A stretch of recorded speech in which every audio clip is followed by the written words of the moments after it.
Oke, assalamualaikum warahmatullahi wabarakatuh. Selamat malam Bapak Ibu. Ketemu lagi dengan saya dengan video selanjutnya. Kemarin kita bahas tentang usia prasekolah, usia sekolah sorry ya, usia sekolah yang normal ya.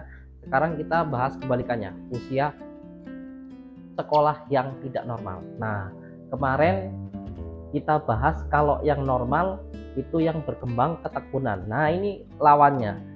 Lawannya itu adalah yang berkembang kalau dia menyimpang, yang berkembang adalah harga dirinya menjadi rendah, merasa malu, minder, pesimis. Nah, itu oke ya. Jadi kita bahas sedikit ya tentang usia sekolah ya. Usia sekolah itu Bapak Ibu dimulai dari anak itu usia 5 sampai 12 tahun, ada yang bilang seperti itu ya. Ilmuwan ada yang bilang seperti itu, ada yang bilang adalah 6 sampai 12 tahun ya. Oke ya. Kemudian anak itu mulai masuk sekolah dasar ya. Kemudian anak itu ada keinginan. Nah, ini yang normal itu punya keinginan untuk berprestasi. Nah, ini penting Bapak Ibu ya. Ketika dia pengen berprestasi, berarti dia akan kompeten. Nah, kompeten. Minimal dia kompetensinya ya menguasai ilmu di sekolah dasar ya, pelajaran dasar di sekolah dasar ya, itu penting sekali Bapak Ibu. Nah, peran di sini yang paling dominan di sini adalah teman sebaya dan ibu gurunya di sekolah. Nah, ini penting. Carilah sekolah yang benar-benar bagus. Bagus juga bukan berarti yang mahal, bukan berarti yang peduli dengan anak ya. Terlalu banyak juga nggak bagus juga ya anak murid ya. Jadi nggak terkontrol. Tapi yang bagus dalam artian peduli dengan siswanya. Nah, itu siswanya nggak terlalu banyak, peduli dengan siswanya sehingga terkontrol perilakunya. Ini penting Bapak Ibu ya, penting sekali ya. Kemudian anak itu mulai belajar. Nah, ya mulai belajar bersosialisasi ya, mulai tidak tergantung dengan orang lain, karena di sini anak itu sudah mulai mengerti ya tentang dirinya sendiri. Nah, tentang dirinya sendiri ya, anak itu mulai mengembangkan potensi diri. Nah, ini penting sekali Bapak Ibu. Dan motorik kasar ya, motorik halusnya itu mulai berkembang pesat di usia sekolah.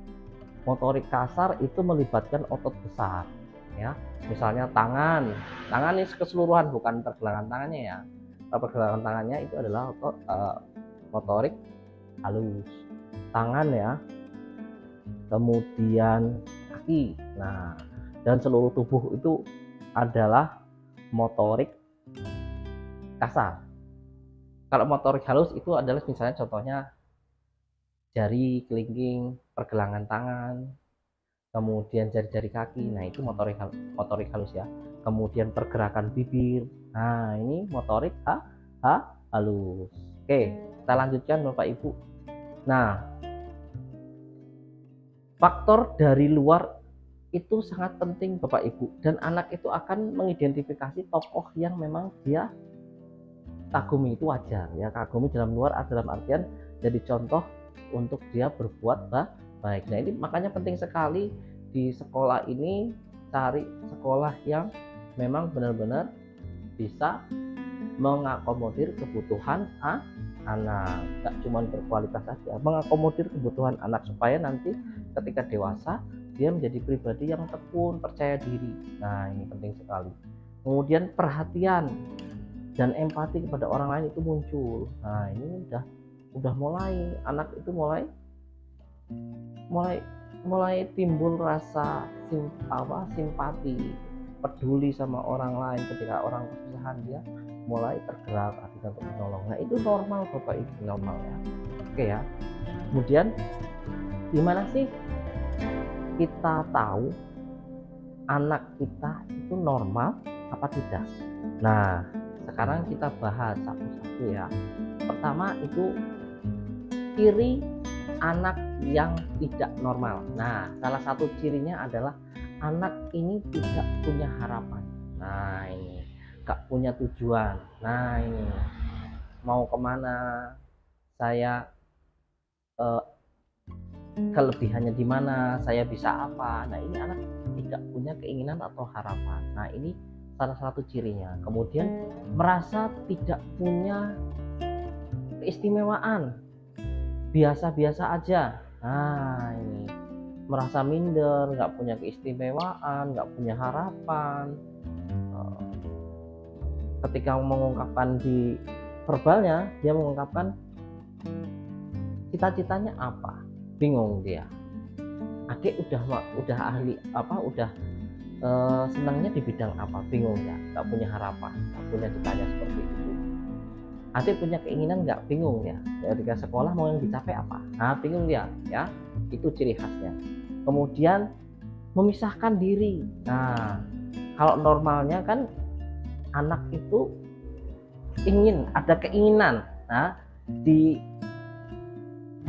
afektifnya, di emosinya itu ada keinginan untuk dia bersosialisasi, berinteraksi dengan orang lain. Tapi ini tidak, kebalikannya ya.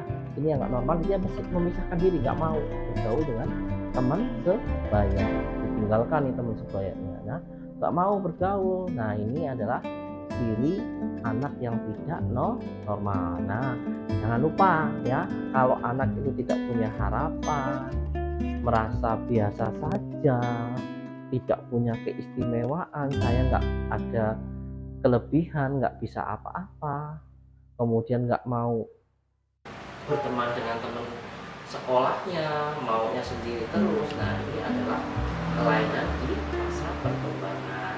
Nah kemudian apa yang harus dilakukan sebagai keluarga? Nah akan dilakukan ya, pertama adalah sampaikan. Nah ini orang tua itu fungsinya menyampaikan. Adik itu punya kelebihan ini. Nah ini nanti akan timbul rasa percaya diri. Nah adik kan bisa ini, nah gitu, itu akan menimbulkan rasa percaya diri. Oh ternyata kemarin saya berharap apa, kemarin saya merasa nggak bisa apa-apa, ternyata orang tuanya tahu kelebihannya anaknya. Nah anaknya itu mulai akan tumbuh percaya diri ya, ini nggak akan rendah diri. Nah ini ditumbuhkan ya, ditumbuhkan supaya anak ini paham dan dia mau kemana itu paham ke depannya ya. Jadi anak itu diarahkan secara tidak langsung ya. Adik kan ahli ini, bisa menggambar, ada yang bisa ini. Nah itu nanti anak itu akan mulai tumbuh rasa percaya dirinya dalam dirinya. Kalau kita sebagai orang tua itu mensupport ya, mendukung ya apa yang memang anak itu bisa mampu lakukan, kemudian anak itu lebihnya merasa dia kurang di mata orang lain, tapi di orang tuanya itu merasa dia punya kelebihan. Nah itu fungsinya sebagai orang tua. Kemudian jangan lupa yang paling penting untuk mengembangkan rasa percaya dirinya ketika melakukan sesuatu yang kecil, apapun yang kecil itu dikasih sebuah pujian, jangan dikasih punishment aja. Punishment harus imbang Bapak Ibu, reward dengan punishment.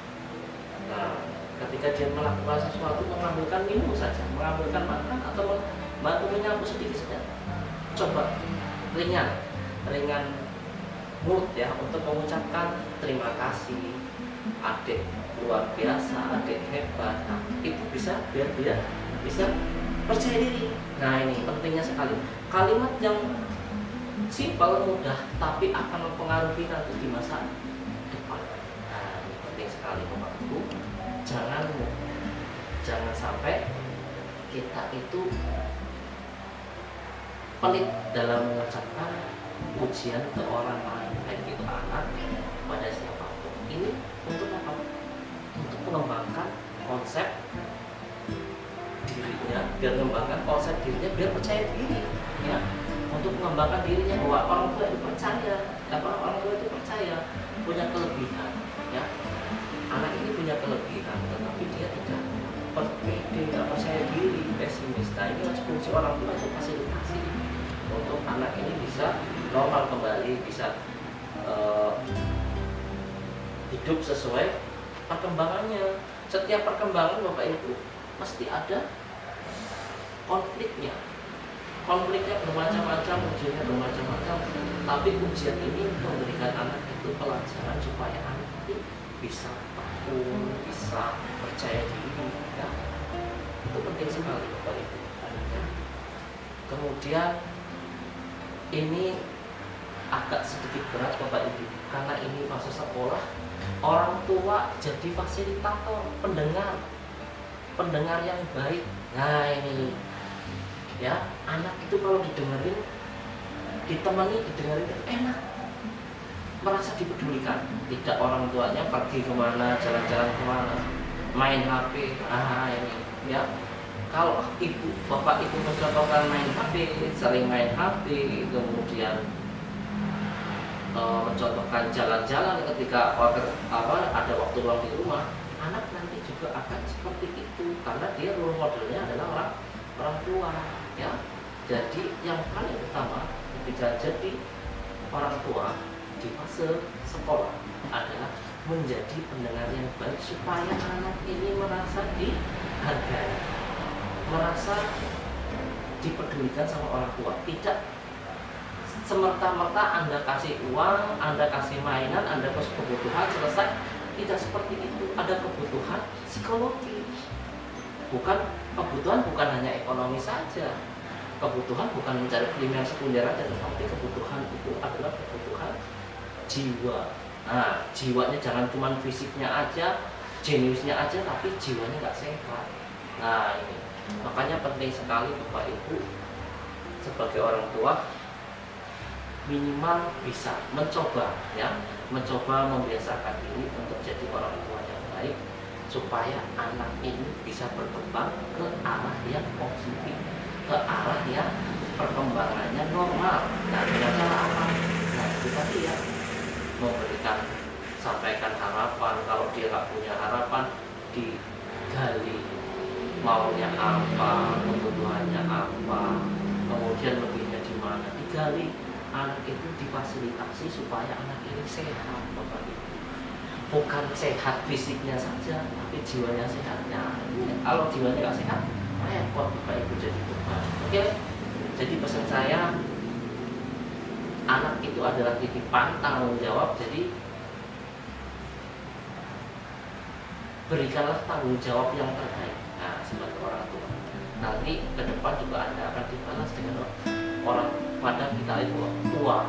Suatu saat kita tua dan anak. Jadi jangan sampai